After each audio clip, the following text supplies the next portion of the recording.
It's new. Janice did.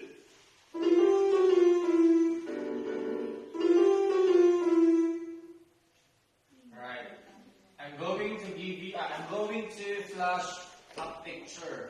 Thầy sẽ cho xem một bức ảnh.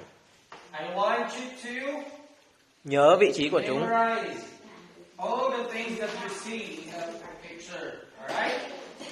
Are you ready? And after that, I'm going to give you some sentences. You will see if it's true or false. For example, the flower is on the table. You understand? Yes. Okay.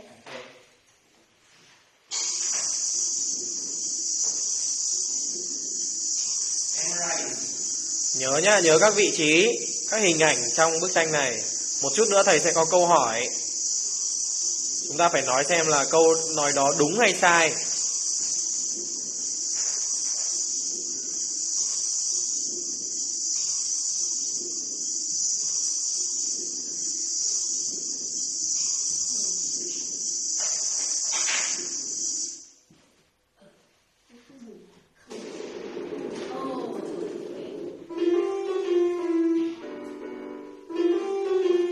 There was a flower pot on the table. Yes. Yeah. True or false? True. Right. You're right. Look. Everybody read.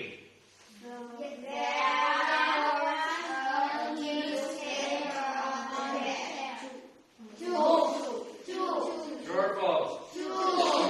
It's true. Everybody.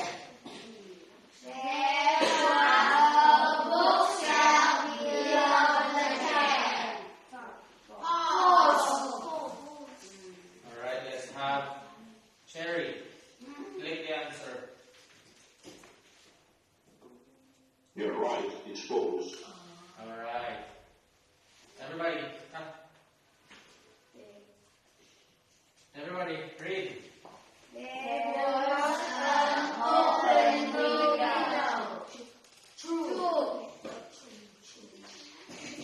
You're right. It's true. Okay. Next, everybody.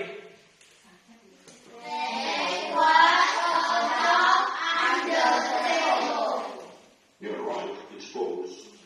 It's a cat, not a dog. Everybody.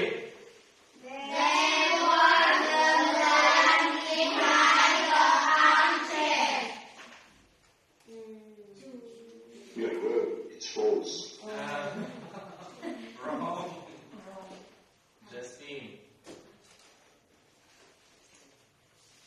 Cả lớp đọc nào.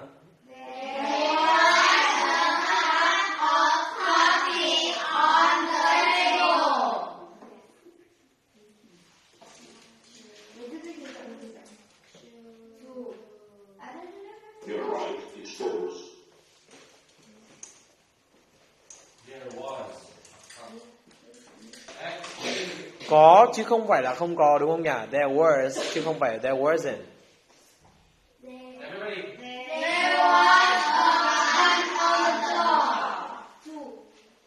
Gun does it. It's true. Có một khẩu súng ở trên nền nhà, đúng không nhỉ? Chính xác. Gun.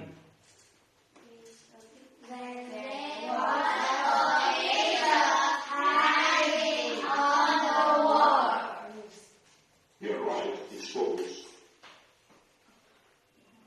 Tom. Cả lớp đọc nào.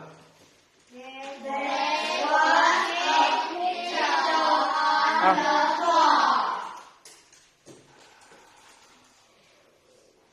Đọc nào.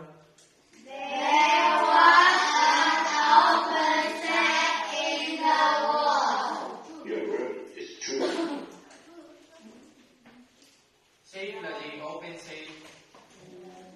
The box where we put the money. Két sắt đó.